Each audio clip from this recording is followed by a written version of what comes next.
Well, we have two more cultural values to consider before we conclude this section.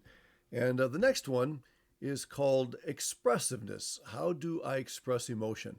Now, I want you to understand here that we are not asking the question, do I express emotion? Because everybody expresses emotion.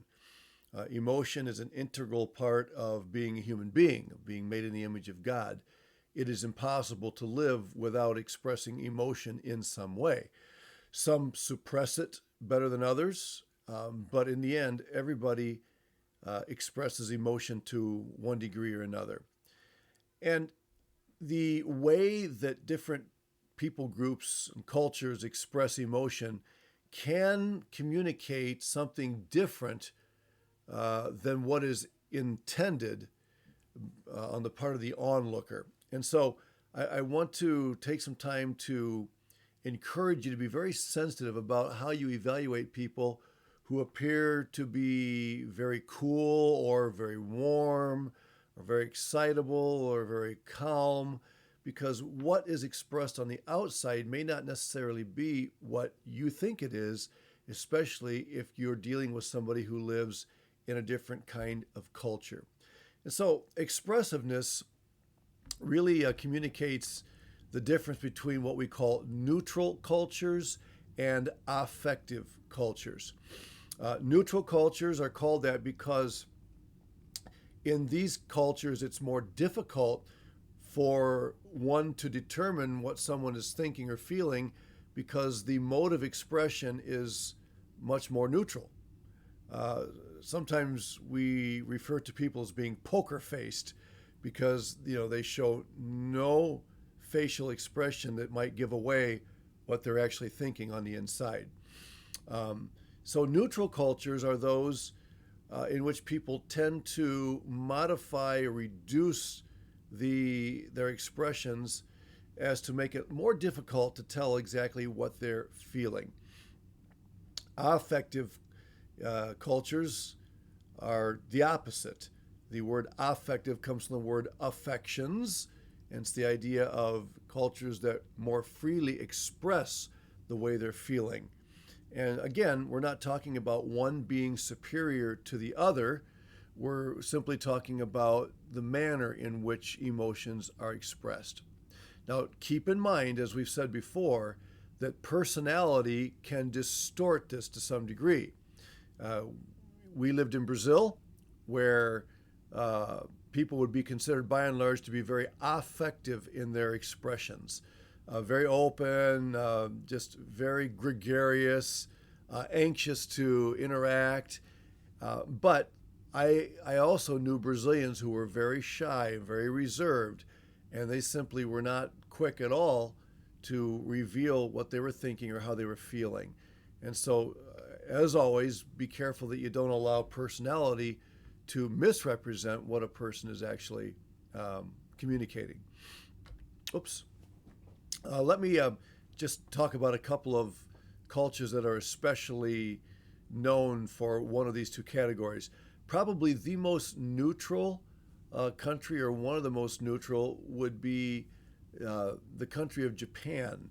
And right along with that, the country of Germany. Now, again, I'm speaking stereotypically, and I'm representing a country in Asia and a country in Europe. But in general, the Japanese and the German people are much more reserved about revealing their feelings to people. And what that normally means is that it's going to take a little more time and patience to develop a relationship in which a person is willing to share how he or she truly feels about something, whether it's the gospel or whether it's about you as a person, and whatever that may be. Sometimes we misdefine or misunderstand a neutral person as being shy. Neutral cultures are not necessarily shy cultures. They are more guarded. They may be less trusting, at least in the initial stages of a relationship, but it doesn't necessarily mean that they're shy. And many times, Neutral cultures are the ones that end up in the long run developing the deepest relationships, because even though it takes longer for them to really warm up to you and to be able to trust you, once they do that, then the relationship becomes very deeply embedded in the heart. And so, if you are living in or ministering in a more neutral culture, then one of the things you need to be careful to observe is is the fact that when you are able to establish a relationship, then it's going to be a relationship that's long lasting.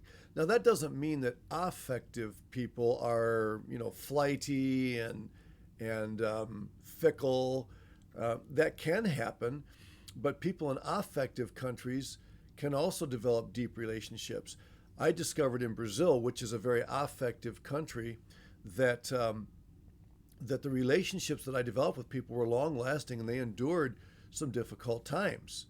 And we're not, again, we're trying to avoid generalizations. We're trying to avoid being stereotypical and just making a difference. Now, why countries are that way or people groups are that way can be the result of a number of factors. And so I don't want to be overly simplistic. Some of it has to do, in some countries, with the country's political history or cultural history. Maybe they've been hurt or they've been lied to, or so they've learned to be very cautious. It To what degree is it just genetics or personality? Again, dealing with cultures is dealing with a moving target. And if there's one thing that I really want you to remember as you go back and review these cultural values, it's that cultures are moving targets. They're varied. They change. They're not always consistent in the way that they represent what we might think that they are. And so neutral people are sometimes accused of being unfriendly, whereas affective cultures are very friendly. Well, again, that's an oversimplification. What you may interpret as being unfriendly may be nothing more than somebody being cautious in their desire to build a friendship. Many times in neutral culture, the individual really does want to develop a true friendship, but he or she wants to do it in a way that ensures that it's a genuine relationship. In affective cultures, people may seem overly anxious to become friends and develop relationships, but they may end up being fickle and somewhat superficial. So again, it's the type of thing you have to be very, very careful to observe and not to draw conclusions based on the immediate exterior expression. Okay, social norms is the 10th and final cultural value we'll consider. By the way, not every cultural anthropologist will identify the same values. The 10 that we're discussing here is probably a higher number than most cultural anthropologists would study. 6 or 7 norms or values are more commonly studied. The source that I'm using here, culturalq.com, has identified more values than many others would. And so they have 10. So social norms asks, how strict are the social customs? And we identify these as tight and loose cultures. Now, you see these men dressed in their dress, their clothing. And so tight doesn't mean tight-fitting clothing as opposed to loose-fitting clothing. It has nothing to do with that. It has to do with how tight the expectation is for people to conform to the social norms in their culture, whether that's clothing or what they eat or the kind of cars they drive or the places that they frequent, kinds of houses they live in, their religious system, all of those things. And so the tighter the culture is, the more people are expected at large to conform to a standard. The looser the culture, the more freedom the individual has to act and live and dress and eat in a way that he prefers. Okay, so as you might imagine, individualistic cultures tend to be much looser in their social norms. in order to give the individual opportunity to express him or herself, whereas collectivistic cultures in general are a little tighter because it's the group, it's the community identity that's important. And so dressing similar and acting in similar ways um, help to communicate the harmony in society in a culture like that.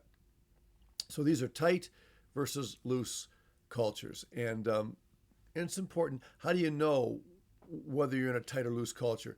The best way to know is by observing. When you visit a country, look around and notice, are the people all dressing and acting and be, visiting the same kinds of places and have the same basic ideas about political issues and stuff like that? The more that is true, the tighter the culture would tend to be. Okay.